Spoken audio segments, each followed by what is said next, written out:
The Ministry of Timelines bears no official responsibility for the content of this research.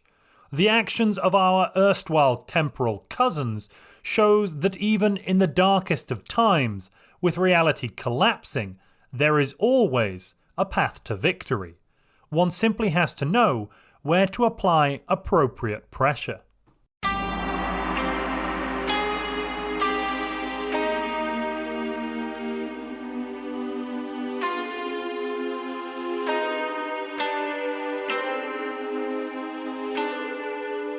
The Earth Restoration Project was established by the Harappan Empire as a protectorate in the ashes of the new hegemony of Belbos. Its sole purpose to restore the Earth to the paradise of Harappan legend. Far away on Belbos, the insane emperor clung on to a fraction of her former power, lamenting the loss of Earth and her sister colonies. The Harappans reorganized the trade system of the Earth Restoration Project, which until that point had been plagued by the corruption inherent in the systems created by the Plebals, which had unfortunately been carried across into the Earth system. It was with much relief that the energy credit deficit, thought to be a necessary side effect of the trade system, turned into a surplus. It could not have been a coincidence, therefore, when a fleet of pirates appeared in the Othana system within the year, disrupting the trade reforms. Rumours flew of plebal interference, almost certainly funded by HHH, upset at Earth's new prosperity. The trade reforms reinvigorated the Earth Restoration Project. Flush with energy credits, the project sought the next step to improve the quality of life for Earth, and struck deals for both food and consumer goods. The Harappans were happy to assist, with a touch of buyer's remorse setting in once the digital ink had dried. It seemed that centuries of working with the Plebals had influenced how humanity crafted special trade deals. Year 2353 began with a big day, the first Overseer Council on the Restoration of Earth. Representatives from the Harappan Empire even made the journey to Earth. But it was not an auspicious visit. The Harappan representatives were predominantly concerned about the apparent lack of progress with the project. The leaders of the project reassured the Harappans that their cash was being well spent, although the visiting delegation was very much disappointed to see that none of it had been spent on a complimentary spa treatment, and left Earth with greasy T-zones. Diplomats of the Earth Restoration Project showed they were not to be underestimated with their plebal learnt skills.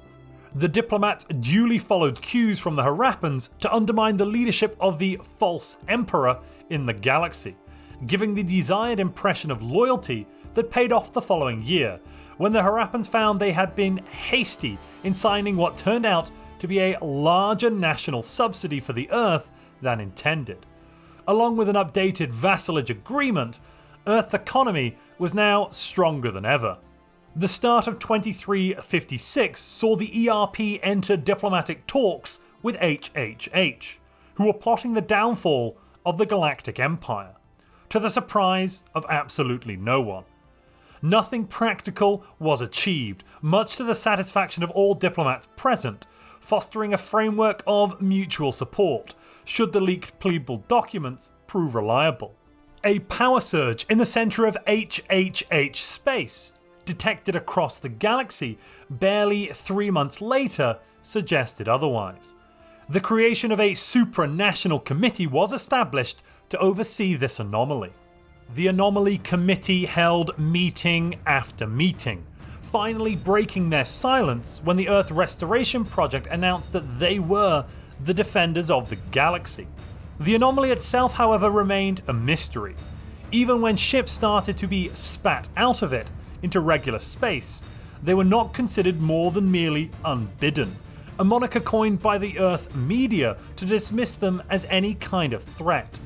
Pleas for help and galactic support from health, happiness and hedonism were not taken seriously, for obvious reasons. Months passed. More reports from HHH that these unbidden were attacking. more ambivalence came from the committee that HHH could be telling the truth for once. Any evidence presented was visually unclear and merely showed Triple H ships in the midst of an attack. In the midst of their defense was their counter-argument. The committee said "fool me once" and left it at that. All until the middle of 2358, when the Unbidden entered human space for the first time. The media was wrong. HHH was right. Even a stopped doomsday clock is right once an epoch, after all. Discussions rapidly turned to where the galaxy would make its last stand. With the Unbidden crisis unfolding across the galaxy, Imperial successionists decided to seize what they thought was an opportunity. But they only added to the threat and general state of panic in the galaxy as they started a civil war. Earth joined the rebels, led by the Harappan Empire, only for the Harappans to withdraw their fleets from Earth territory, despite assurances to the contrary. Earth feared it would not be able to defend itself. The coward and one-time scientific advisor Dieter Jethra sued for peace, urging surrender, only for the Harappan fleet withdrawal to scupper his idea. The Harappans made an official statement that the Unbidden would not be considered a problem unless they breached Empire borders. In 2364, the Harappan Empire destroyed an Imperial armada in the Battle of Beta Stefani, the largest engagement in the Civil War to date. Meanwhile, the Earth urged the Galactic Empire to reconsider sending more support. The accountants of the Emperor, light years from the front lines of Earth, were not amused. The Unbidden continued their assault, entering Evius. The Earth Restoration Project pushed to alert status Puce. Amongst the chaos, there was some celebration, as the re-terraforming of Earth was partially completed. Earth was saved, and all mere years before humanity could potentially be wiped out. Another system fell to the Unbidden in 2369, only a decade after they had first appeared. Earth could no longer wait, and sent fleets to engage the Unbidden. They were victorious. A glorious victory. It was the first galactic victory against the Unbidden, and the media rejoiced, hailing the defenders of the galaxy truly worthy of the name.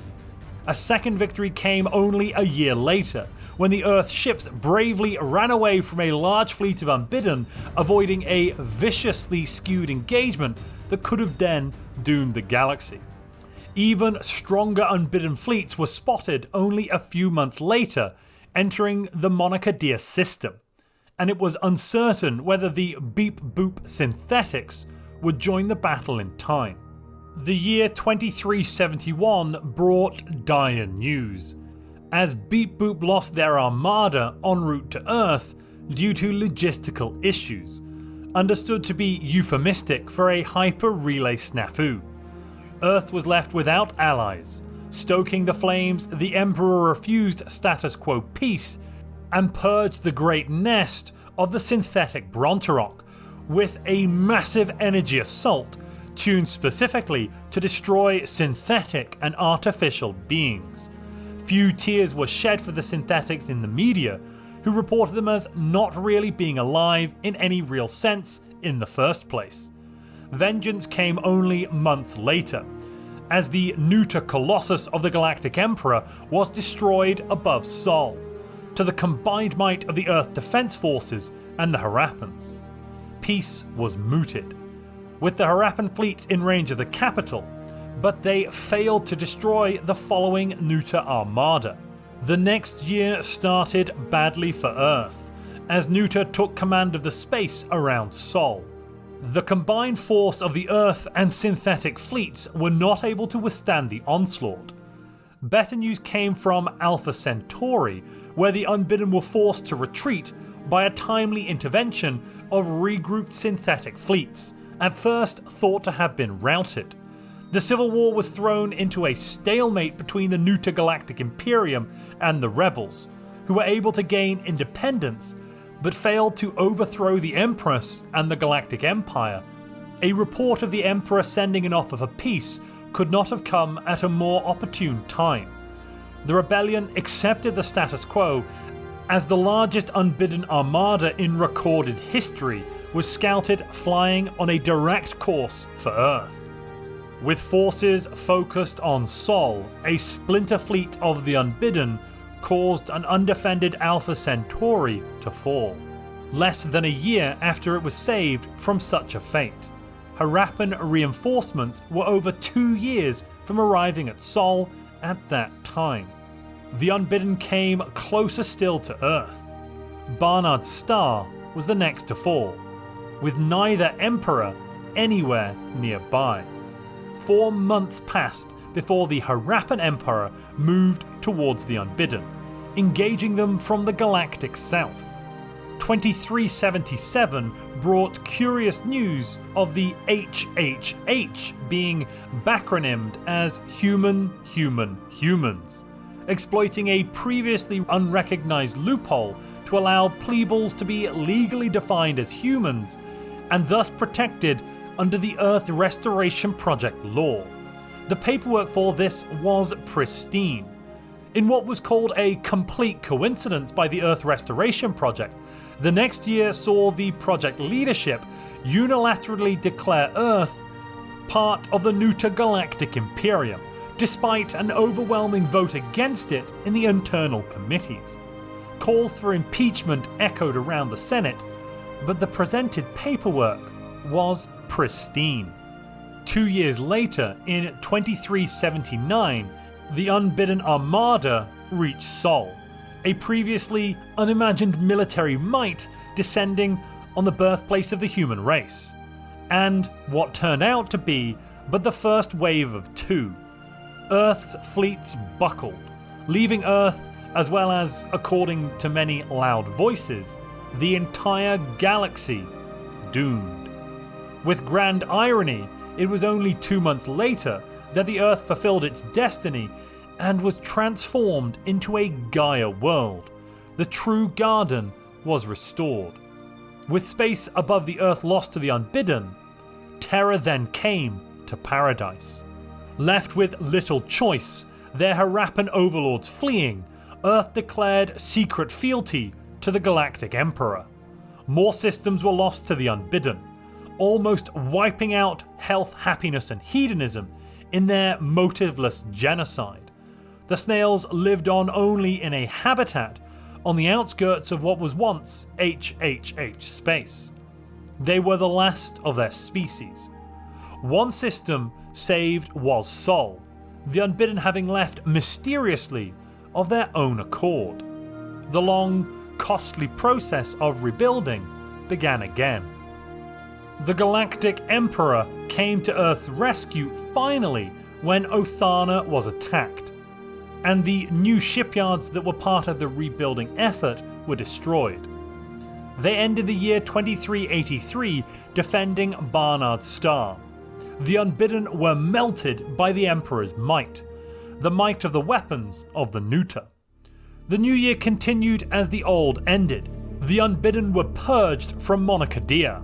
A true sense the Unbidden would not be seen again grew and grew until by the end of the year, when the Nuta Armada fled from a massive approaching fleet. They promised to regroup and return, but the Nuta lied. The Unbidden again returned to Earth, the planet itself now having their full attention. A full assault began, the calls for help unheard by any overlord. The end of the cradle of human life looked certain, as 2 months of bombardment pockmarked paradise, until utilizing fantastic transportation technology the Earth had not seen before, the Galactic Emperor intervened. But why not Earth's overlord? The Earth Restoration Project made the only sensible decision in the circumstances and voted for independence. The Harappans, their supposed overlord, were entirely unthrilled from whatever distant system they communicated from in safety. Safety from the Unbidden, perhaps, but Earth knew their secretly built fleets now outnumbered the Harappan's own military. They pushed overtly for independence. The Galactic Emperor attempted to purchase Earth's freedom in 2393 for the grand cost of 40,000 units of refined alloys. Many felt this price was an insult, until it was considered that Earth had become more trouble than it was worth. The Harappans perhaps were not bamboozled into an unfair deal, and instead clung on to their overlord status to secure any sized payment, rather than let Earth go free. For nothing. The next 5 years were of relative peace, until in 2398, peace was broken with the return of the Unbidden attacking Earth. The home fleet attempted to flee using new technology, jump drives. This technology was first created by HHH, and rumours abound that it was this technology that first drew the Unbidden to the galaxy in the centre of Triple H space. These rumours were dismissed as hateful speech by the plebeians themselves. Then the Unbidden followed the human fleets through their jump, which was, to all scientific minds, a technical impossibility. The sudden reappearance of the Unbidden fleets and the shock that their escape had failed led the Earth's defenders to complete annihilation. Earth was once again defenseless, and beginning to understand its cost, no longer wanted the freedom it thought it had fought for. It now looked to reintegrate into the wider galaxy. The 24th century ended. A new century began. As was customary, the major wars of the time were listed, the cost calculated. The collapse of Belbos, the various Harappan wars, the Nuta Imperial Rebellion, the Unbidden Crisis. Overall, tens of billions had died in brutal warfare and genocide in the last 200 years. In more positive news, terraforming of Othana 3 into a Gaia world began in 2400, along with the construction of an orbital ring above the planet. The process, perfected on Earth, projected that all worlds in the Earth Restoration Project would eventually be turned into paradise. The project would take a giant leap closer to reality after the Nuta destroyed the Unbidden, the Emperor having kept his promise before the year end and destroying the interdimensional portal. The last remnants of the Unbidden were hunted and destroyed, and an uneasy peace settled across the galaxy.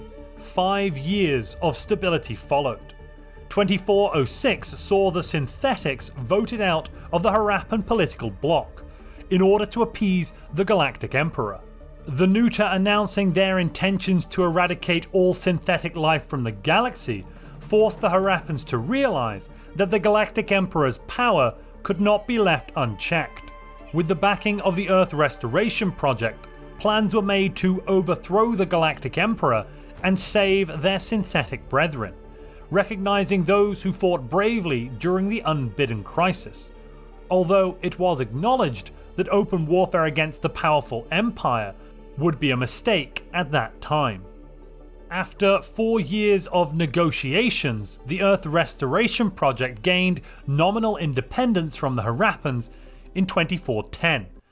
With perfect timing, the project immediately unveiled the culmination of years of research, their insights into terraforming having led to a deep understanding of the process, deep enough to be able to reverse it. A new doomsday weapon was revealed to the galaxy. The message was clear: leave Earth alone, or else. The Second Democratic Human Republic was born. With newfound power came newfound ethics and allies. 3 years after feeling themselves untouchable, 6 years after plotting against the Galactic Emperor, the Second Democratic Human Republic made a deal with that selfsame Emperor behind the backs of the Harappan and synthetics. They were granted a permanent council seat in the Imperial Senate to betray the Rebel Alliance from the inside. Some leaked information, key Imperial intelligence.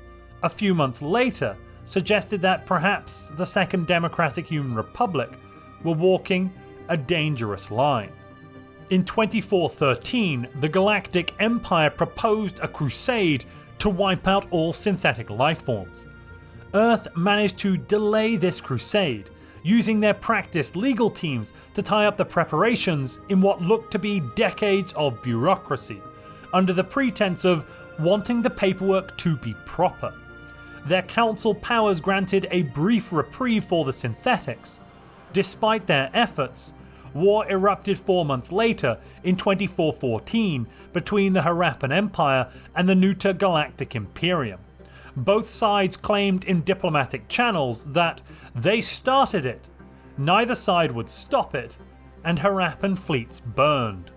Earth considered playing both sides of the conflict, not realizing their ally the Harappans were almost destroyed, saved only when Beep Boop declared a separate war on the Galactic Imperium.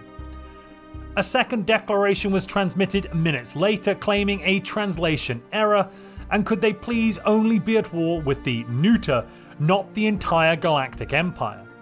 This was declined, the Imperium only too happy for synthetics to accidentally declare war on the Empire, which meant a war against the Second Democratic Human Republic.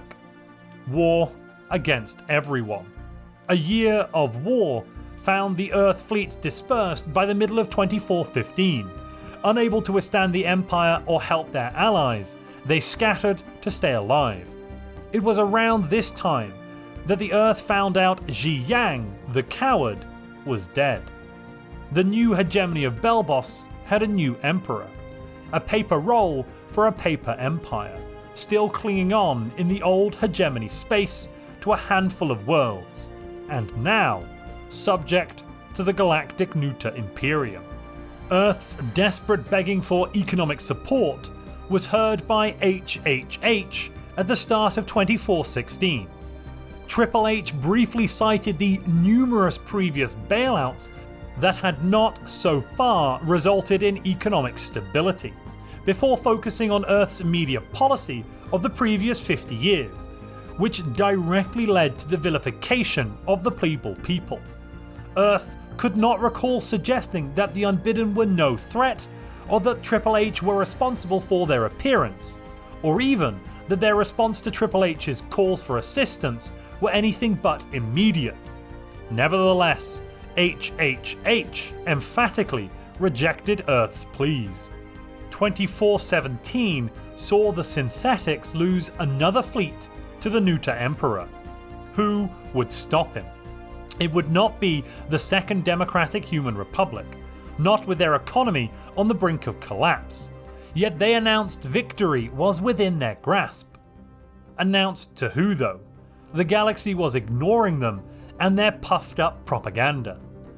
The galaxy did pay attention 15 months later when the Second Democratic Human Republic appeared in Nuta space without having entered it conventionally. All regular intelligence networks were bypassed by the fleet, having circumnavigated the galaxy using wormholes, gateways, and a series of backwater hyperlanes. The Republic immediately demanded the Nuta disband the Galactic Imperium, with the threat that the Grand Archive, what the humans believed to be a key industrial world, would be obliterated by Earth's Colossus. The Nuta surrendered within days, an unexpectedly swift and clean outcome, a result of the humans' choice of target. Unbeknownst to them, in reality it housed the great historical archives and databases of the Nuta people, accumulated knowledge that the Nuta simply could not risk to lose. The Galactic Empire, having duly disbanded, finally liberated Earth from foreign powers, and so they looked inwards to a domestic tyrant. The rebel power bloc, led by the Harappans, was reformed as the Greater Human Republic by the end of the year. Earth used their power of paperwork, mastered over decades, to quietly and quickly take over this new political grouping, promising to bring, if not freedom and democracy to all, then at least representation to some. The Nuta joined the Greater Human Republic 2 years later, having initially created the Empire to ensure a steady stream of information and people from the rest of the galaxy, and seeing that they could continue to do that whilst operating within the Republic. The synthetics refused the Neuter's admission at first, but were as keen to see peace within the galaxy as the others. They even agreed to wear flesh masks to meetings, on the proviso that no one asked where the flesh came from. The Neuter archivists and all their vassals then joined the Greater Human Republic, once they were assured of key voting rights to enable their continued work on their archives. The benefits were mutual, the archivists getting access to Harappan information that they had until now lacked, and could not get in any other way. The Neuter set up a project to penetrate the mysterious past of the Harappans and humanity in general. The results would not reveal themselves quickly. Humans had now placed themselves as key members in the most powerful galactic interstellar organization. Within months of galactic peace, human spies were reported to have found within the Ospranian Shard, a xenophobic fallen empire, weapons of mass disintegration so powerful and destructive that at a moment's notice the galaxy could be laid low. The refusal of the Shard to join or even treat with the Greater Human Republic resulted in the entire galaxy, at the insistence of the Second Democratic Human Republic, declare a preemptive war on the Shard. Total war fell on this fallen empire. Peace was finally within arm's reach. The fallen empire fell a second time in the year 2424, the last major power that was not part of the Greater Human Republic was gone. And with that, a new era dawned. This concludes our analysis of the path to victory for humanity in this timeline. With their complete supremacy over the galaxy and the defeat of the extra-universal threat, no further worthwhile data can be extracted from the timeline beyond this point. The analysis of further divergent timelines will be required to preserve the prime timeline.